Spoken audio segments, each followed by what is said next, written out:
Morning guys, welcome to Dingle's Morning Rant. So I've got my cup of tea. I am sat in the dark actually. I haven't been up long. Well, saying I ain't been up long, I've been up since 4. Got 8 dogs, so obviously they all need attending to. I just thought I'd share a story. Last night I had a kebab. And I've been trying to eat real healthy, but I thought, the kids are away and that, so I'll have a kebab. So anyway, I had a kebab, but I forgot I ain't got no gallbladder. Back in 2021, when the pandemic started, it was the June, and nobody didn't know much about the pandemic. I had a pain under my ribbon in my shoulder, and I just couldn't keep anything down. So I went to the doctors. The doctor said I need to go to hospital. It's my gallbladder. So I went to the hospital. They sent me home. 2 weeks later, got to the point I was just sick and sick and sick. I couldn't even keep fluids down. Anyway, an ambulance come for me. They took me to Castle Hill. I had a scan. No, they didn't take me to Castle Hill, sorry, they took me to Hull Royal. I had a scan at Hull Royal, and Hull Royal said I needed to go to Castle Hill.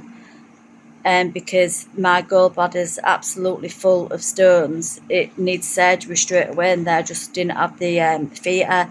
So anyway, they got me an ambulance, took me to Castle Hill, went to Castle Hill. They said that they'd put me on a diet to see if that'd help, and the stones, another time they'd remove them without removing my gallbladder. Well, anyway, I was that poorly, I was on a drip anyway. Long story short, they removed my gallbladder, and the pain from having my gallbladder out, it just went. I didn't have no more pain. Like from having after I've had surgery, I like to have some cheese and onion crisps and some cherry coke. I know it's weird, but I just really, really do. I've had that much surgery, and that's just what I like. And the consultant come round straight away. He went, "Oh my God," he went, "it's been half an hour, not even that, and you're eating crisps and drinking cherry coke." He said, "You shouldn't be doing that." And I thought, and I was just desperate for it. So anyway, so I put it away, put it in my bag, and that I just felt great. Come home and that, real unhealthy, slice of cake, whatever. Was on the toilet, had an upset tummy, was sick. So anyway, the surgery went really, really well. What I'm trying to say, when you've had your gallbladder out, you can't eat anything unhealthy, because with me, it just doesn't agree with me. So I just can't eat. When I eat unhealthy, it just doesn't agree with me. So I have been eating pretty healthy, and having that kebab last night, I ain't had much sleep, so I've been up all night with tummy ache. So I need to get back on that healthy path, don't I? So yeah, that's my gallbladder story. So it was awful, because when I was in hospital, there was like people coming in like with red suits and like space masks on.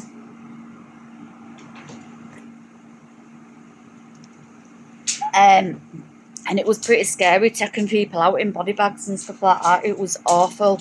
I was really scared that I was going to die. And when all the doctors and nurses was like coming round my bed, they had like all the PPE on and like the face covered up and stuff like that. It was so scary. I was so glad to be out of there.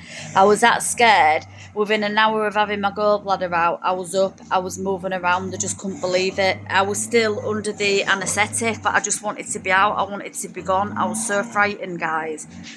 So anyway, so I got myself up and I begged them to let me home. I didn't even wait for my paperwork. I got them to send me home through the post. I just didn't care. I wanted to be home, in my own bed. And the same with this surgery 2.5 weeks ago on my tummy. I didn't even wait. I said to him, I said, "I'm going home, please." I said, "I cannot stay in hospital." I'll do another story time of that, because it was why I don't like hospitals anymore. Or do you know what? I'll tell you now anyway, because I'm in no rush to do out. Um, I had a urology appointment, and at the time my mum was dying, but my sister rang me in urology and said, "Oh, my mum's taking her last breath now. You need to get here." I said, "I can't, because I really need to go to my urology appointment. Like, I had a catheter on, like I had problems with my catheter, problems with urinating. It was something that I couldn't leave, and something that I really needed to sort out. And then I had a really bad infection that went to sepsis, so I was quite poorly. So anyway, long story short, I'm on the phone, sat in the waiting room. She said, "Oh, I've got you on loudspeaker. Mum's taking her last breath," and I could hear her in the background struggling, and I heard her say, "I love you." And then after that, I couldn't hear her no more. My sister said, "Oh, she's died."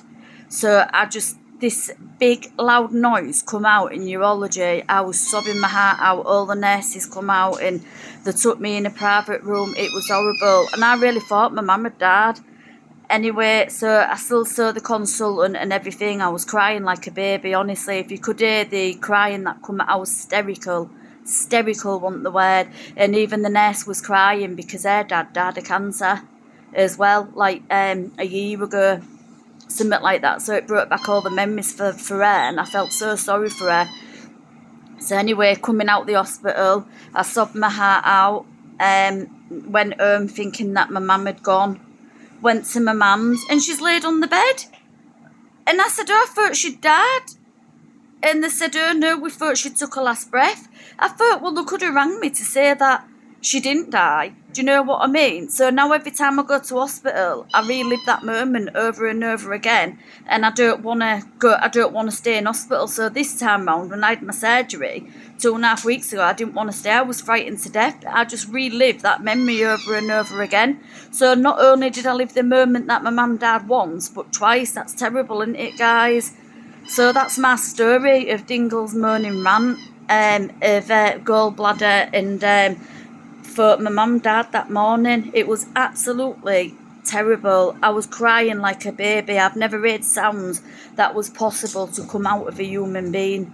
Do you know, that's how terrified I was. I was terrified because I thought I missed the death. I'm so glad she didn't die, and I'm so glad that I got there and I managed to hold her hand and play music to her and stuff like that, and I managed to be there for her. Do you know what, guys? She died with a dignified death. I couldn't have done her any prouder, if I'm honest. You know, I am. I'm so proud of myself.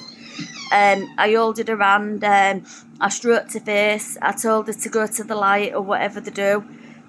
And she went, guys. She went. And I'm so proud of myself. Her death was dignified. And like the sounds that was coming out, you know, because like they do the death rattle, and the sounds that was coming out of her mouth, it was dreadful. But the Macmillan nurse said that they don't feel it. And I'm hoping that's right. And I'm hoping she didn't feel anything at all.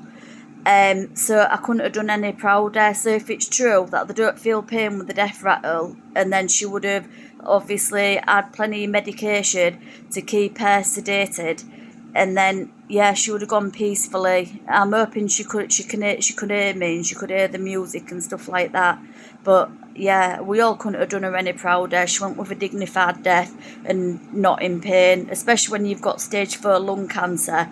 And prior to the getting that, well, she only went for a chest x-ray, and then she got told she had 3 to 6 months left, you know, but it's looking at more than 3 months, and she lived for the 9 months. It's clever how the technology, how science, you know, really pinpoint it, the time and stuff like that, and it's amazing. So I couldn't have done her any prouder. I'm so proud of myself, and every day I can hold my head up high and think to myself, I did her proud, and that's what I intend to do. And I intend to keep making her proud and keep doing things. And I hope my channel on YouTube, I hope that, you know, it just takes one video, doesn't it, to go viral.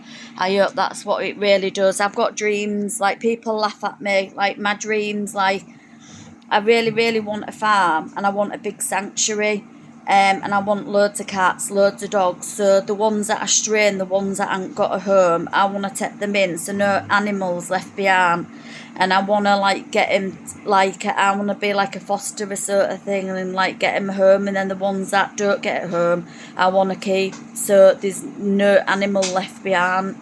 And I'd really love to do that, but I need a farm, and sadly you need money, don't you? So I'm hoping just one video, it'll just, you know, take to go viral. So thank you if you've listened to this video right to the end. If you've listened to it right to the end, comment. And if you don't comment, I know that you won't, but thank you if you've listened to it right to the end. I really do appreciate it. And if you can subscribe, it don't cost anything, and hit that like button, I appreciate it. Thanks, guys. Sorry, I've just put my front teeth in on my Thanks guys anyway, much appreciate it. Bye.